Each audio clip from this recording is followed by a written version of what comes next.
Episode 4, Diagnosis. Under the moonlight. Like a living elevator, the vine lifted Ryan smoothly and swiftly up the tree. Below him, the clearing teeming with twigglings at the sight of Warren struggling in his bonds, grew smaller and smaller. Ryan deliberately avoided looking down. His mind was spinning faster than a carriage racing at 100 miles per hour. An arcane botanist. What in the world have I gotten myself into? He had fallen into his own trap, but there was no turning back now. He did his best to maintain the expression of an expert. He straightened his back, lifted his chin slightly, and scanned the surrounding leaves with a grave face, as if he had spent his entire life studying rare plants. Finally, the vine stopped at the very top of the tree, right in front of the moon petal. Seen up close, the flower was even more mystical than he had imagined. Dozens of silver-white petals were layered on top of each other, and from its center, a faint but warm light emanated. However, just as Ryan had bluffed, the light was clearly fading. The edges of several petals were withered and turning black, and the pulse of the light was irregular and weak. Well, Mr. Expert, what is your diagnosis? The witch's sharp voice echoed from below the tree. Her gaze felt like a dagger pressed against his back. Regan swallowed hard. It was time for his tongue to save his life. He cautiously approached the flower and reached out as if handling a precious artifact. Instead of touching the petals directly, he created a plausible show, waving his hand through the air around it and sniffing theatrically. He nodded with a serious expression. The condition is far more serious than I thought. It's a terminal case of mana depletion phenomenon. The term mana depletion phenomenon was something he had just made up. It was merely a combination of words that sounded both magical and academic. Mana depletion, the witch repeated. Her voice was a mixture of suspicion and anxiety. Precisely, Ryan said, his voice growing more confident. This moon petal is no simple plant. It is a crystallized form of this forest's magical energy. It's mana. However, something has gone wrong with the flow of mana in this forest. It's as if a river has been dammed upstream. The mana that should be supplied to the flower is not being delivered properly.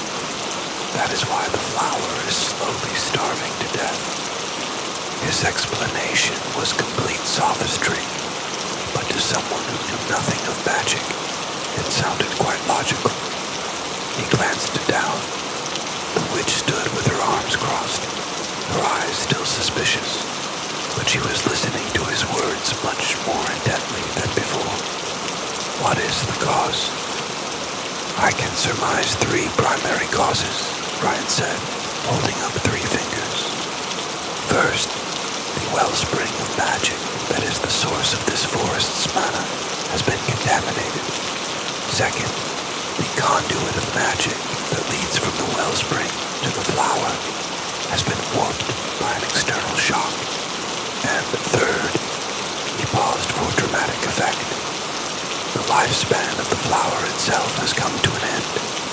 However, judging by the flower's condition, I don't believe its time is up.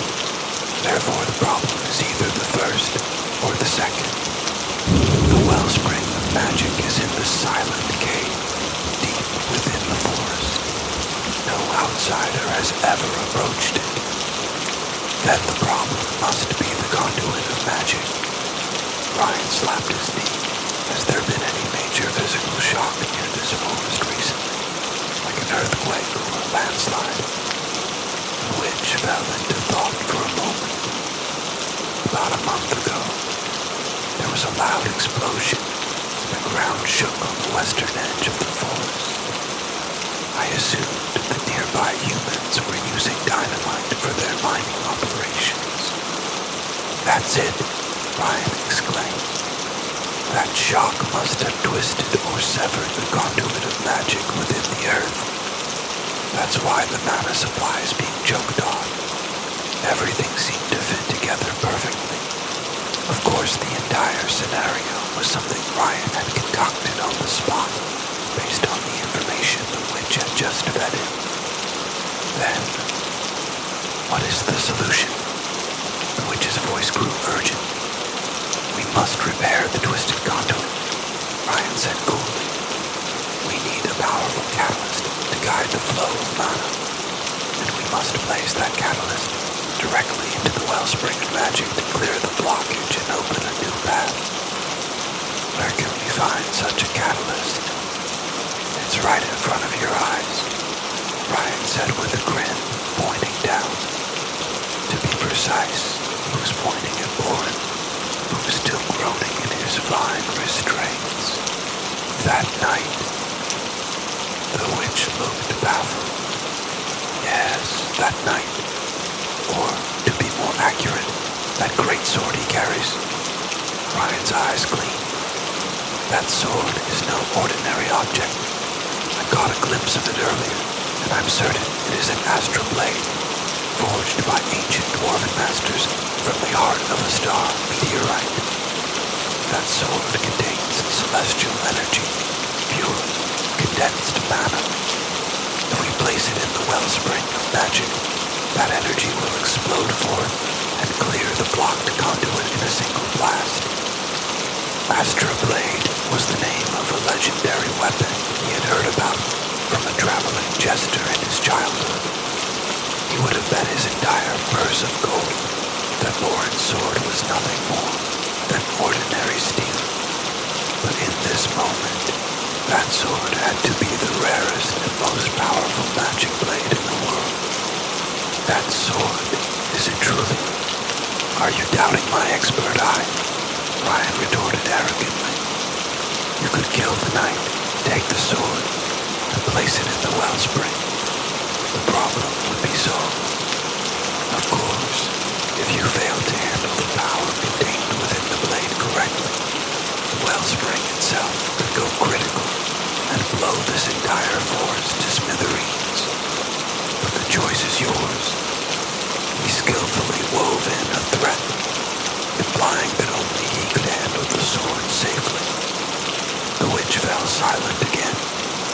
She looked back and forth between the bound Boren, the massive sword on his back, and Ryan, who was looking down on her from the treetop. Her thoughts were a tangled mess. How much of this conman's story could she believe? But she had no other options. She decided to bet the fate of her forest and her own on this mysterious outsider. Very well, the witch finally said. You will do as you say. But mark my words, if your diagnosis is wrong, or if this is a trick to deceive me, you can feed my heart to your twaglings for a snack. Ryan finished her sentence. He let out an eternal sigh of relief. He had passed the most dangerous crisis. Now he had to journey to the deepest part of the forest to unblock the conduit of magic with the power of the Astra Blade. Of course, what awaited them there, nobody knew.